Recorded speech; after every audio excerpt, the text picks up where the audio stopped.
આ કોઈ લગ્ન પ્રસંગ નથી, આ રસોડું છે જે દુનિયાનું સૌથી મોટું રસોડું. 1, 2, 5 હજાર કિલો નહીં, લાખો કિલો બકાલું આવે છે. હજારો લાખો ટન તો ખાલી લાડવા બનાવવામાં આવે. રસોડું જો, આ કોઈ કેટરસ નથી. જોઈ લો, આ રસોડું છે, બગદાણાનું રસોડું. હજી તો તમને આગળ વિડીયો બતાવું, જોવો તમે. આખી દુનિયાનું સૌથી મોટું રસોડું જેને માનવામાં આવે છે એ આપણા બાપા બગદાણાવાળાનું રસોડું. બગદાણાવાળાને જે લોકો માનતા છે ને એ આ વિડીયો આખો જોશે.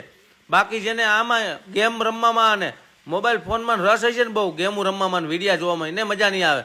બાકી તમે જુઓ આ ગુજરાતનું આપણા બગદાણાવાળા બાપાનું બાવલિયાનું રસોડું તો જોવો સાહેબ. આમ તો જો એ ઓહો, જોઈ લ્યો, જોઈ લ્યો. લાખો માણસ તો રસોડામાં કામ કરે. આમ જોઈ લ્યો તમે, આખા ખટારા ભરી ભરીને બકાલું ઉતારે. આમ જો રીંગણા, ટમેટા. અને આ બહેનો ભાઈઓ નિસ્વાર્થ કેવડી સેવા કરે બગદાણાને. આમ જોવો તમને, ધન્ય છે આ બધા લોકોને. અને જમવામાં તો લાખો લોકો. અને એમાંય પાછા અમે તો અમાસના દિવસે ગયા અને લાખો માણસો. હો સાહેબ, હું વાતું કરવી.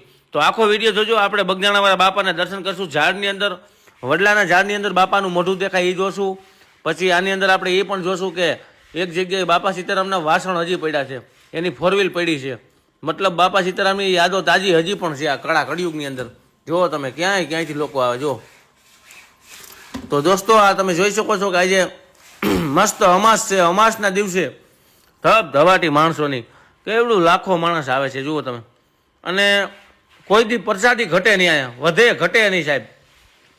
બાપાની એવી દયા છે આ બગદાણાની અંદર કે આ બગદાણા જોવા માટે દુનિયા આખી આવે. અને આ મંદિર તો એવડું મોંઘું હોય છે, મને મારા અંદાજે 200-300 કરોડનું હોય ને એવું લાગે. હવે તમે કહેતા હશો ખોટી વાત છે. ના ના, હું સાચું કહું છું દોસ્તો. આપણે અંબાજીનું દ્વારકાનું મંદિર છે ને એવી રીતે મોટું મંદિર બનાવ્યું. પાછું સિમેન્ટનો ઉપયોગ જ નથી કર્યો. આ બાપા સીતારામ વખતના, એના સમયના બાપા સીતારામના જે વાસણ દેખાય છે તમે જુઓ. અને મસ્ત ધૂન ભજન વાગે છે. અને આપણા ભાઈઓ અને બહેનો મસ્ત રીતે બાપાને યાદ કરે છે. અને આ વાસણ જુઓ તમે, આ બાપા સીતારામ જ્યારે જીવતા બાપા એ સમયના વાસણો છે, હજી રાખવામાં આવ્યા છે આ કાચની પેટીની અંદર.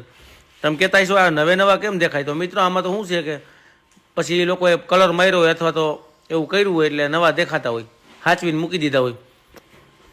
જુઓ, એક ભાઈએ કીધું કે આ બાપા સીતારામ વખતના જે છે એના વિડીયો બનાવી લ્યો.